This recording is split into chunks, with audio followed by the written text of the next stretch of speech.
Pakistan champions trophy کے لیے کسی متبادل ماڈل کو کسی صورت قبول نہیں کرے گا۔ بھارت کے پاکستان آنے سے انکار پر پی سی بی کا سخت فیصلے لینے کا امکان۔ ذرائع کا کہنا ہے آئی سی سی نے فیصلے سے پی سی بی کو آگاہ کر دیا۔ پی سی بی بھارت کے خلاف عالمی عدالت سے رجوع کرے گا۔ بھارتی ٹیم پاکستان نہ آئی تو پاکستان آئندہ کبھی بھارت سے میچ نہیں کھیلے گا۔ ٹورنامنٹ ہائیبرڈ ماڈل پر گیا تو پاکستان چیمپئنز ٹرافی کھیلنے سے انکار کر سکتا ہے۔ شاہینوں نے کینگروز کے دیس میں تاریخ رقم کر دی۔ پاکستان نے 22 سال بعد آسٹریلیا میں ون ڈے سیریز جیت لی۔ تیسرے ون ڈے میں بھی پاکستانی پیسرز نے آسٹریلوی بیٹرز کو اڑا کر رکھ دیا۔ میزبان ٹیم کو 140 رنز پر ڈھیر کر دیا۔ نسیم شاہ اور شاہین شاہ 3-3 اور حارث روف کے 2 شکار۔ 141 رنز کا ہدف پاکستان نے 2 وکٹوں کے نقصان پر پورا کر لیا۔ اور شمالی وزیرستان کے علاقے اسپنوام میں انٹیلیجنس کی بنیاد پر آپریشن، 6 خوارج ہلاک، 6 زخمی۔ آئی ایس پی آر کے مطابق ہلاک خوارج سیکیورٹی فورسز کے خلاف کارروائیوں اور شہریوں کے قتل میں ملوث تھے۔ علاقے میں سینیٹائزیشن آپریشن بھی کیا گیا۔ پاکستان کو ورلڈ چیمپئنز کو ہرانے پر مبارکباد۔ سابق کپتان وسیم اکرم کہتے ہیں آسٹریلیا کو انہی کے ہوم گراؤنڈ پر ہرانا بڑی کامیابی ہے۔ میرے لیے فخر کی بات ہے، یہ مناظر میں نے کامنٹری باکس سے دیکھے۔ سابق انگلش کھلاڑی کیون پیٹرسن بولے، اس لیے کہتا ہوں پاکستان کو ٹیلنٹ پر توجہ دینی چاہیے۔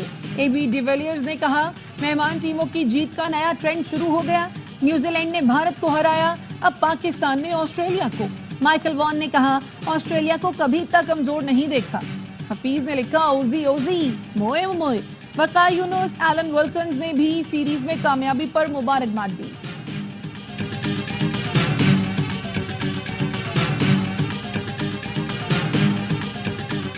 وزیر اعظم چیئرمین پی سی بی کی پاکستان ٹیم کو جیت پر مبارکباد۔ صدر زرداری نے کہا پوری ٹیم اس شاندار کارکردگی پر مبارکباد کی مستحق ہے۔ امید ہے ٹیم مستقبل میں بھی مزید کامیابیاں سمیٹے گی۔ چیئرمین پی سی بی نے کہا آسٹریلیا جیسی مضبوط ٹیم کو شکست دے کر کھلاڑی نے قوم کا سر فخر سے بلند کر دیا۔ قومی ٹیم نے فیلڈنگ، بالنگ اور بیٹنگ میں آسٹریلیا کو آؤٹ کلاس کیا۔ گورنر سندھ کامران ٹسوری اور وزیر اعلیٰ مراد علی شاہ کی بھی گرین شرٹس کو مبارکباد۔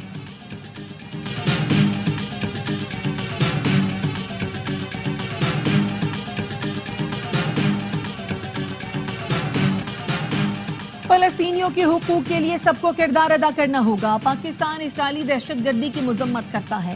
نائب وزیر اعظم اسحاق ڈار کا ریاض میں عرب اسلامک سمٹ سے خطاب، کہا اسرائیلی فورسز غزہ میں جنگی جرائم کا ارتکاب کر رہی ہیں۔ ہزاروں فلسطینی شہید اور زخمی ہو چکے۔ غزہ میں غیر مشروط جنگ بندی اور امداد پہنچانے کی ضرورت ہے۔ وزیر اعظم شہباز شریف آج سعودی عرب کے دورے پر روانہ ہوں گے۔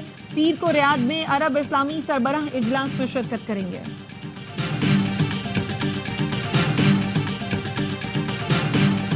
دہشت گردی کے خلاف جنگ ہر پاکستانی کی جنگ ہے۔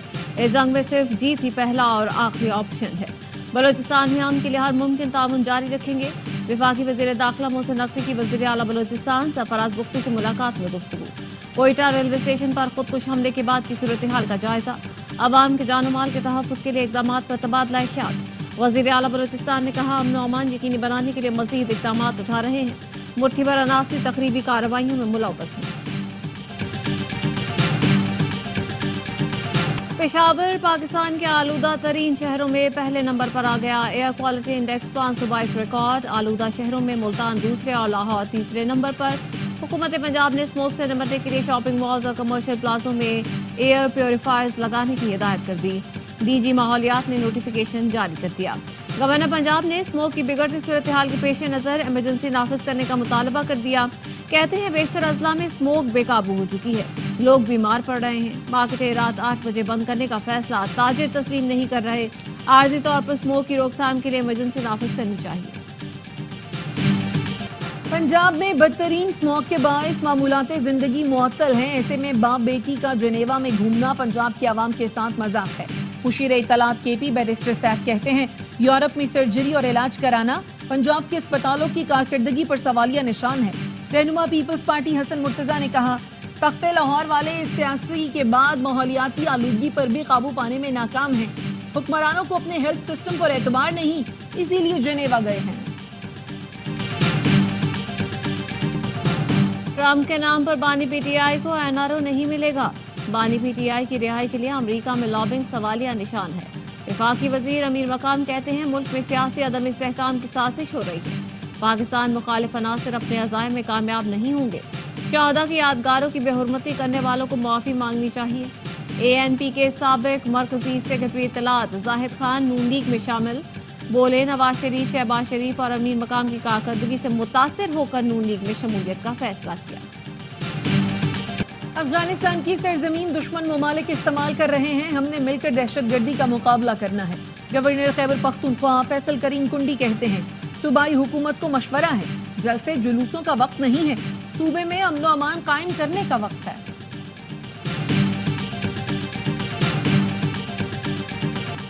لاہور پولیس نے 3 سالہ بچی بازیاب کرا لی، اغوا کار خاتون گرفتار، پولیس کا کہنا ہے اغوا کار بچی کو داتا دربار سے لے کر فرار ہو رہی۔ ڈسکا میں پیٹرولنگ پولیس اور ANF نے 9 سالہ بچے سے 2400 گرام منشیات پکڑ لی، بچے نے بتایا منشیات اس کے رشتہ دار مشرف خان کی ہے، 12 شہروں میں منشیات سپلائی کر چکا ہوں۔ کراچی میں ڈمپر بے قابو، آئے روز جانے لینے لگے، بلدیہ مواج گوٹ روڈ پر ڈمپر کی بس کو ٹکر، بس رکشے سے ٹکرا گئی، ایک شخص جاں بحق 3 زخمی۔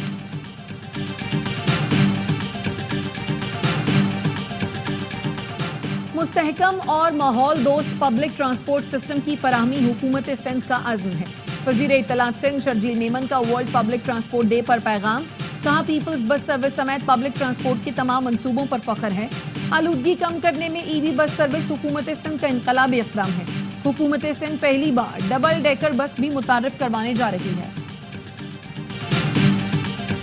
وزیر ٹرانسپورٹ کے دعوے جھوٹ اور بے بنیاد ہیں، سندھ حکومت کراچی کے شہریوں کو مستحکم پبلک ٹرانسپورٹ دینے میں ناکام ہوئی۔ اپوزیشن لیڈر سندھ اسمبلی علی خورشیدی نے ورلڈ پبلک ٹرانسپورٹ ڈے پر کہا اورنج لائن کی ناکامی سندھ حکومت کی کارکردگی پر سوالیہ نشان ہے، پنک سروس چلا کر کراچی کے عوام کو دھوکہ دیا جا رہا ہے۔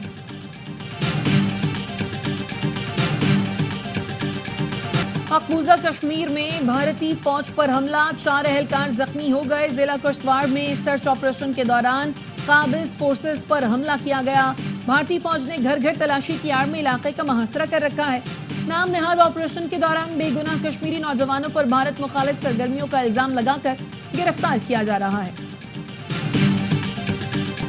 غزہ اور لبنان میں اسرائیلی جارحیت جاری، 24 گھنٹے میں غزہ میں 44 اور لبنان میں 34 افراد شہید، شمالی غزہ میں اسکول پر اسرائیلی حملے میں 2 صحافی سمیت متعدد فلسطینی شہید ہوئے، صہیونی فورسز نے الاقصی اسپتال پر حملہ کر دیا، جنوبی لبنان میں اسرائیلی بمباری، تاریخی شہر سور میں اسرائیلی حملے میں 5 بہن بھائی شہید ہوئے، جنوبی لبنان میں حزب اللہ کا اسرائیلی فوجیوں پر حملہ، متعدد اسرائیلی فوجی زخمی ہوئے۔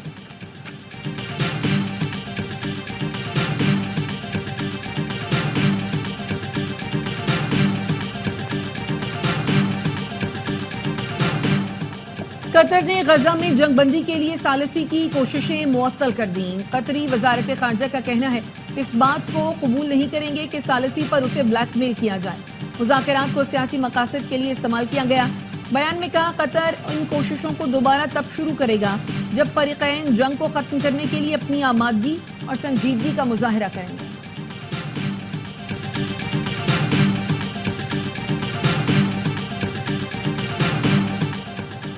امریکی صدارتی انتخاب کے نتائج مکمل، ڈونلڈ ٹرمپ نے تمام 7 سوئنگ ریاستوں میں کامیابی حاصل کر لی، امریکہ کے نو منتخب صدر ٹرمپ کی حکومت سازی کے لیے کئی ناموں پر غور شروع، ٹرمپ بدھ کو جو بائیڈن سے ملاقات کریں گے۔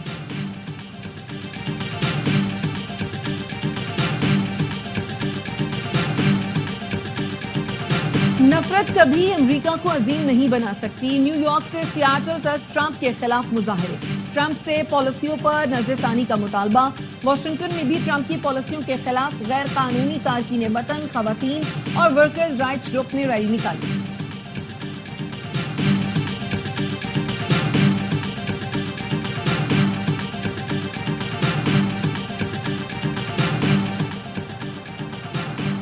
پاکستانی کمرشل ٹویٹر کے بانی اور لیجنڈ ہدایت کار سید فرقان حیدر رضوی امریکی شہر ڈیلس میں انتقال کر گئے، فرقان حیدر نے معین اختر اور عمر شریف کو اپنی ٹیم میں شامل کر کے اسٹیج کو عروج پر پہنچایا، ڈرامہ بایونک سرونٹ، بکرا قسطوں پر، بڈھا گھر پر ہے سمیت 250 ڈرامے پیش کیے۔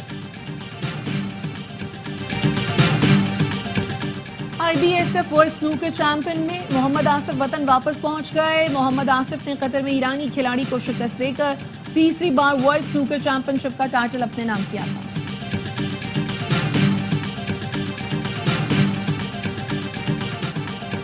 مظفر گڑھ نوی تھل جیپ ریلی کا آخری روز. ٹریک شدید اسموک کی لپیٹ میں. جیپ ریلی تاخیر کا شکار. پری پیڈ کیٹیگری کی گاڑیوں میں ریس متوقع. ملک کے نامور ریسز ٹائٹل جیتنے کے لیے تیار.